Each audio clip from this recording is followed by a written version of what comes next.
ہم سب آپ سے سوال ہوا کہ اگر کوئی مدعی نبوت آپ کے پاس آتا ہے، ہمارے پاس آتا ہے، تو ہم اس سے اس کی نبوت کی اگر دلیل بھی طلب کریں تو یہ ہمارے ایمان کے منافی، ہمارا ایمان باقی نہیں رہتا۔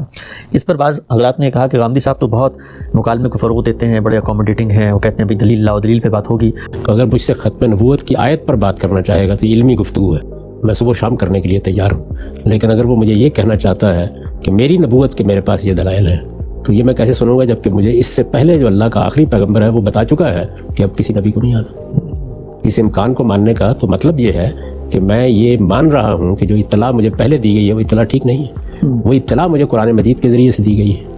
تو مجھے اس اطلاع کے بارے میں اگر آپ کہیں گے کہ گفتگو کرنی ہے تو ہر وقت تیار ہو۔ لیکن یہ کہ اس کے بعد کوئی شخص آ کے مجھے کہے کہ میری کوئی پیشین گوئی دیکھو اور میری شخصیت کے کسی فلاں پہلو کو دیکھو اور میں پیغمبر ہوں تو میرے اندر یہ اوصاف دیکھو، اس کو میں سننے کے لیے تیار نہیں ہوں۔ اور یہ بالکل سادہ عقلی بات ہے کہ جو مقدمہ جس پر آپ کے آگے فروع مبنی ہوتے ہیں اس مقدمے پر پہلے بات کی جائے گی۔